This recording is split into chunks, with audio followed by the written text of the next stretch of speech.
بسم اللہ الرحمن الرحیم. جب ناانصافی اور ظلم کا راج ہوگا تب عوام کا احتجاج ہوگا. پاکستانیوں، حالیہ یہ جو عمران خان صاحب کے ساتھ ڈاکٹرز کی ملاقات کروائی گئی ہے اور عمران خان صاحب کی ہیلتھ کے بارے میں جو رپورٹ ڈاکٹرز نے شائع کی ہے، جس رپورٹ پہ اور جن ڈاکٹرز پہ عمران خان صاحب کی اپنی بہن اور ان کے بیٹوں کو اعتماد نہیں ہے، اس پر تحریک انصاف کے کارکن، ورکر اور پاکستان کے عوام کیسے اعتماد کریں گے؟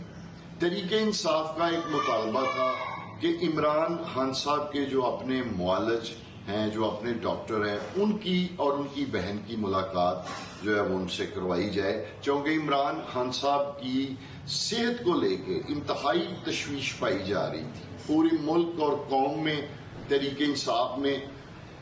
حکومت ایک اس بے ضرر مطالبے کو پورا کرنے سے ہچکچا رہی ہے، اور اچانک سے ایک ایسی صورتحال ڈیولپ ہو جاتی ہے کہ نہ صرف عمران خان صاحب پہ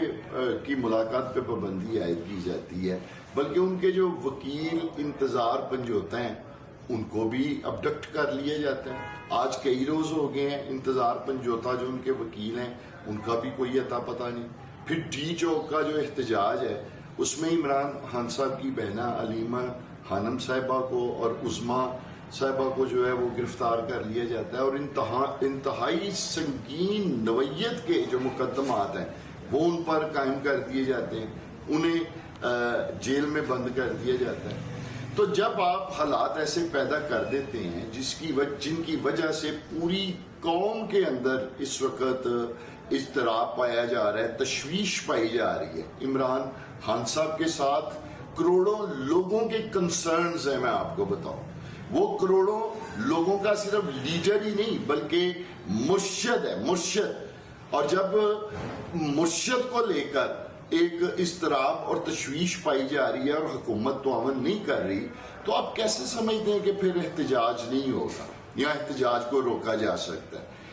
دیکھیں، پاکستان کی ایک بدقسمتی ہے اور یہ ایک ریالٹی ہے، ایک حقیقت ہے کہ پاکستان میں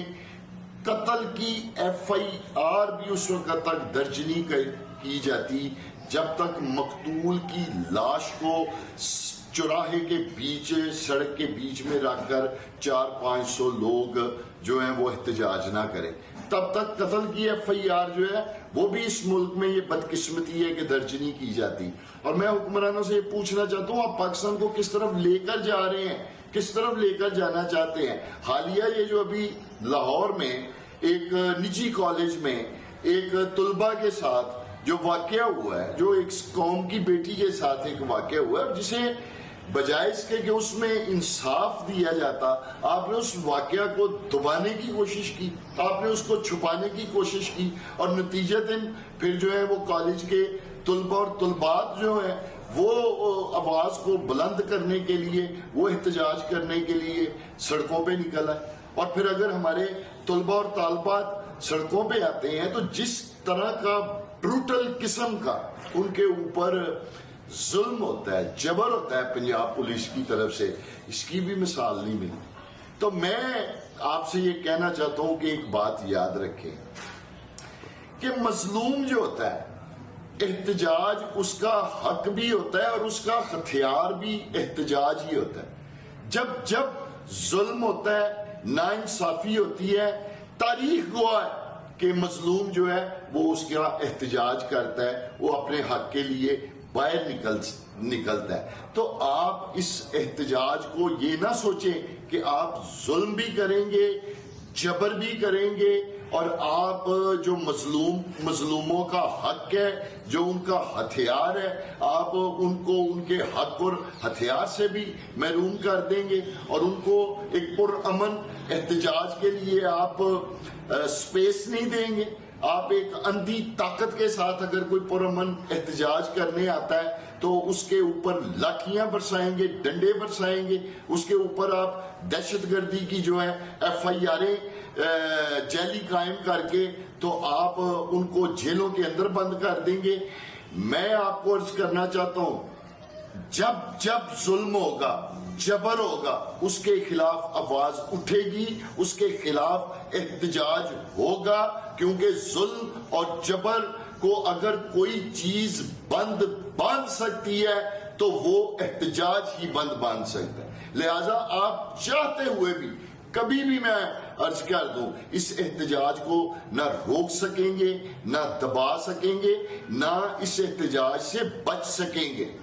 جس طریقے کا اس وقت پاکستان کی عوام کے اوپر ظلم اور جبر جو ہے مسلط کیا جا رہا ہے, SCO کانفرنس کو لے کر آپ پورے ملک میں ایک پراپوگنڈا شروع کر دیتے ہیں کہ تحریک انصاف جو ہے اس کو ملک کی عزت کا کوئی احساس نہیں ہے, وہ احتجاج کر رہی ہے, اس سے ملک کی جو ہے وہ بدنامی ہوگی, ملک کی جو ہے عزت اور وقار خراب ہوگا. تو میں آپ سے پوچھتا ہوں کہ جب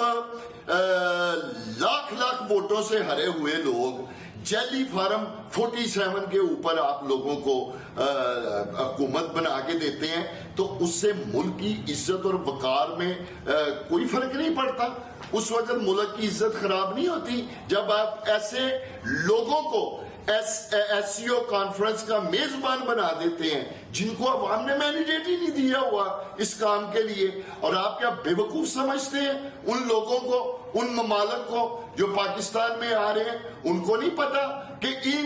اس حکومت کو تو عوام نے مینڈیٹ ہی نہیں دیا ہوا, یہ ووٹ چور ہیں, یہ اقتدار پر غاصبانہ طور پر مسلط ہوئے ہیں. کیا وہاں ملک کی عزت اور وقار جو ہے وہ خراب نہیں ہوتا؟ ملک کی عزت اور وقار صرف اس لیے خراب ہوتا ہے کہ آپ ظلم کریں, آپ جبر کریں, آپ ناانصافی کریں, اور اگر اس کے خلاف کوئی آواز بلند کرنے کے لیے باہر نکلتا ہے, کوئی مظلوم باہر نکلتا ہے, کوئی اپنے حق کے لیے باہر نکلتا ہے, تو آپ اس کے اوپر لاٹھیاں برساتے ہیں, ڈنڈے برساتے ہیں, اور آپ ان کے اوپر جیلی مقدمات قائم کر کے تو آپ ان کو جیلوں میں ڈال دیتے ہیں. اس سے ملک کا وقار جو ہے وہ عزت جو ہے وہ خراب نہیں ہوتی. اور آج میں ایک اور عرض کرنا چاہوں گا, یقیناً پوری قوم دیکھے گی کہ حکمران آج شادیانے بجائیں گے, کیونکہ عمران خان صاحب کا جو نام ہے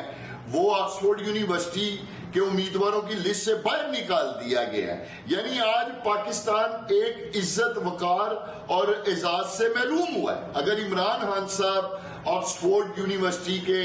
چانسلر منتخب ہوتے ہیں تو یہ پاکستان کے لیے ایک عزت اور وقار کی بات ہے. یہاں کسی کو بھی آپ دیکھیے گا حکومت میں اور حکمرانوں میں جو ہے وہ پاکستان کی عزت اور وقار عزیز نہیں نظر آیا ہوگا. یہاں تو آپ دیکھیے گا شادیانے بجائیں گے, کرٹیسزم کریں گے, تنقید کریں گے, خوشیاں منائیں گے. تو یہ جیلی قسم کا, پہلے میں ایک عرض کر دوں کہ جو لوگ اس ملک اور قوم کے وفادار نہیں ہو سکتے, جو اس ملک اور قوم کے وفادار نہیں ہو سکتے, عوام اب انہیں قطعاً برداشت کرنے کے لیے تیار نہیں ہے. عوام جس چکی میں پس رہے ہیں, مہنگائی کی چکی میں جس طرح عوام پس رہے ہیں, اور لا قانونیت کا جو راج اس وقت پاکستان کے اوپر قائم ہے, جو ظلم اور جبر جس طریقے سے کیا جا رہا ہے, عوام اسے بالکل قبول کرنے کے لیے تیار نہیں ہے. اور جب ناانصافی اور ظلم کا راج ہوگا, احتجاج ہوگا اور احتجاج ہوگا.